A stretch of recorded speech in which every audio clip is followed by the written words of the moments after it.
Bartosz Bos, who's going to be presenting on 3D printing. Now, Bartosz is actually a 3D veteran, and the talk he's doing today is how to kill your 3D printing startup. It's a cautionary tale about hubris, sex, and schadenfreude. So let's welcome Bartosz on stage. My name is Bartosz Bos, and the title of my presentation is How to Kill Your 3D Printing Startup, a cautionary tale of hubris, sex, and schadenfreude. So before we get into my talk here, how many people here are entrepreneurs or startup involved? Raise your hands. Okay, quite a few of you. So you're going to get a kick out of this story. Let's get into a little bit of my background here. So where's the pointer here? There we go. I started in 3D printing in the year about 2009, working for a company called Fingerprints, where I made World of Warcraft avatars. So who here is familiar with the game World of Warcraft? Right? Now, again, a few of you. The idea being that we would take your World of Warcraft character, you would upload it to our servers, we would then let you pose it in a few different ways. You can load weapons onto your character, and then we would 3D print it in full color and ship it to your house for about $100. I ran 6 3D printers, and we put out, during my 2.5 years there, we put out about 30,000 3D printed products. So that's a fairly significant number for a very small startup. After that, I was scooped by a company called Shapeways, which is currently, I guess, the world's largest 3D printing service for consumers. So if you want to go and have an object 3D printed on a professional 3D printer, you would upload it to Shapeways, and they would print it off for you, and then they would ship it to you. So my job there was to spearhead the installation of the color 3D printing production pipeline at the New York City factory. So this is where I began to kind of drink the 3D printing Kool-Aid. I was working at a couple of hot shit startups, and I thought to myself, you know, I should probably do my own thing. I mean, I have incredible technical abilities and know how to operate these printers and know what they can do. So I thought, why not start my own thing? Which brings us to Miriam Webster's definition of hubris. This is a word that I have learned to embrace. It is a great or foolish amount of pride or confidence, or an exaggerated sense of pride or self-confidence again. So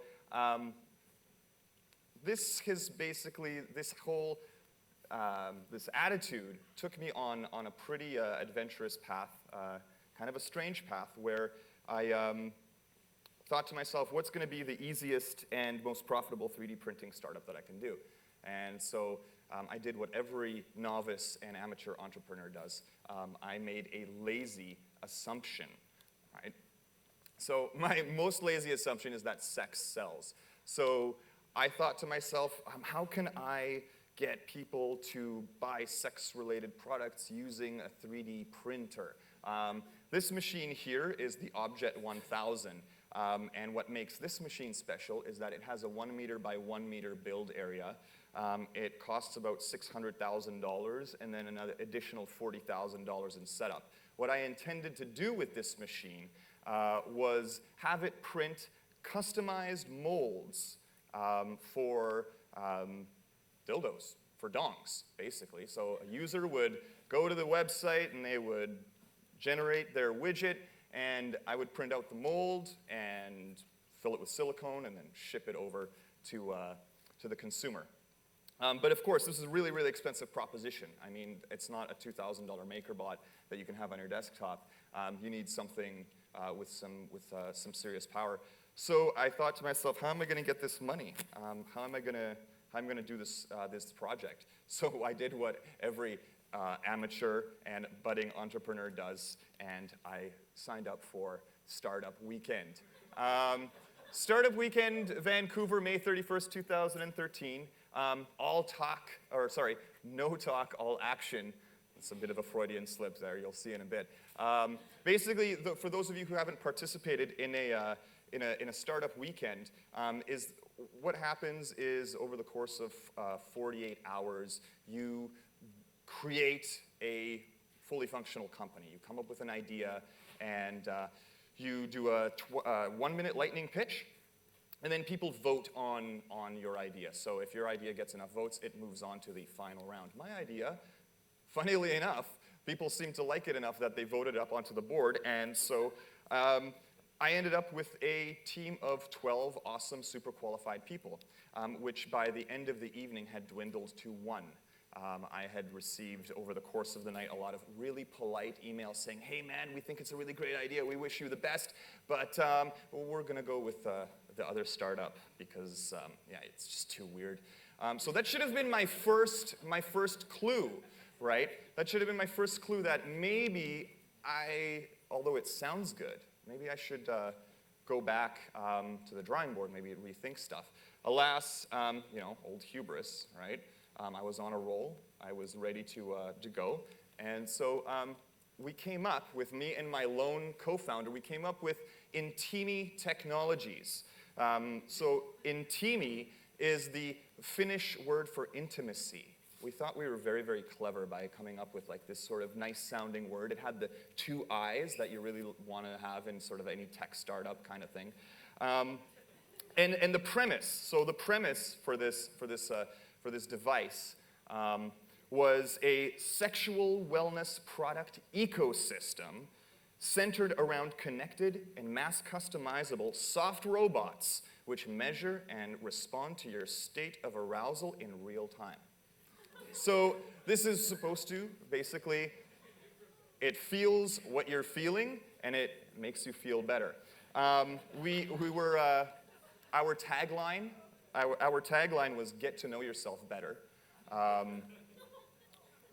which again sounded clever at the time. So we had 3 initial products. We had a Vibe, a Ring, and a plug, and we would use a smartphone to log the sensor data and upload it to a cloud-based analysis engine. And what would happen then is users would be able to track their sexual responses and then use mindfulness meditation techniques suggested by the app to adjust or alter your sexual performance as desired. So not only would the devices be connected to the cloud and the internet, but they would be connected to each other. So in theory, we would be able to synchronize people's sexual response. So sounds like a really, really crazy idea. And when I told it to people, this is the face that they made. Lots. I kept getting that over and over again. So again, I wasn't cluing in, right? I wasn't cluing in. So I pressed on undaunted. I'm going to tell you a little bit about how Intimi works, what the premise is. So it was based on an open source technology developed by an experimental physicist, Ned Mayhem, and his partner Maggie. Now, Maggie is she's an HIV prevention expert, and again, he's an experimental physicist, and they developed this object that you can see. It's called the Psygasm.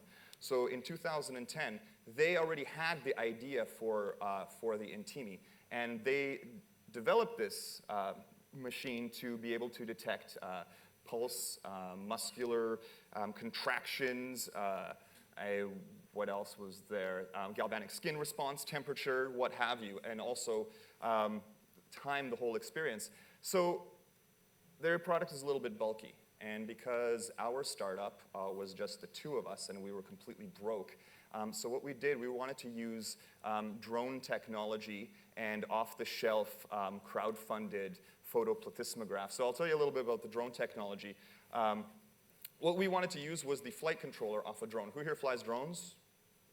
There's a couple, right? So a drone's flight controller can detect its position and adjust power to different motors. So we wanted to use that in conjunction with the photoplethysmograph. And what the photoplethysmograph does is it detects your pulse. So who here's ever been in the hospital and they put that little clip on their finger, right? Who here's got a smartphone with a little light thing? Then you can, it's exactly that thing, right? So we wanted to combine that. And we also wanted to do the skin response, the muscular contractions, and then duration of the sessions. The problem was, and this is great, we did a whole shitload of awesome research, and we found out about like amazing people, great engineers. We talked with all sorts of people. The thing is that we just sat and talked about it. We didn't actually do anything. We would meet up every couple weeks, and we'd talk about how great this thing is going to be and how awesome it's going to be. We didn't actually do anything. So eventually, I started getting kind of sick of waiting around, and so I went to my local maker lab and began making my bag of dicks. So there I used dildo generator software. Who here has been to dildogenerator.com? See, you know what I'm talking about. It's a legit website. You can go to the website and you can design your own dildo.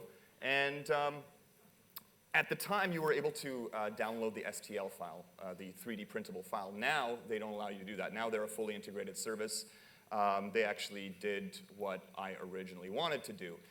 So kudos to them. They have a really, really great little engine that designed the mold for us. So then I took it to a local 3D printer, not the awesome Objet machine that I wanted, but it was good enough that I could see if my experiment about creating 3D printed molds for dongs would work. And as you can see, it was a success. However, due to the limitations of the printer that I was using, I wasn't able to get the right surface finish that would be acceptable for public use.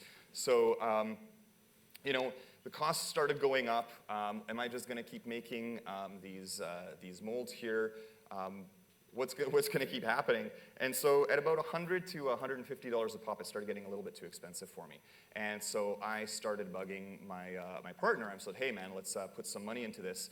The problem was that my partner started fading out. I don't think he wanted to be involved anymore. So we were communicating less and less and less. And so it was time to put things away.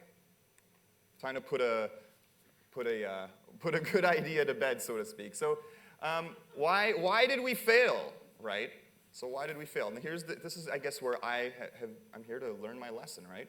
So we couldn't or wouldn't commit to the project. We both had full-time jobs that we were doing, and those of you who are in entrepreneurship, so you guys can probably relate a little bit to this. The time we did spend on the project was spent talking about it instead of working on it. This led to the confusion as to the nature of the project, because every time we would have these great brainstorming sessions, we would change the direction of what these products were designed to do. So what is this thing really, right? We came to an existential crisis. Procrastination, natural, nothing to be ashamed of. We all procrastinate, we all do it. I think that's definitely a big one. It's tough out here in Vancouver to get people involved, and so we were feeling a little bit of distance there. We had really good research, but we had shitty execution. Okay, and what any seasoned entrepreneur will tell you, and what has told me over and over again, is your ideas are a dime a dozen. It's your execution of those ideas that's going to be successful. Right, is going to determine the success of your startup. So we had bad communications, we didn't follow the advice of our mentors, and simply we thought we had something when we didn't. So,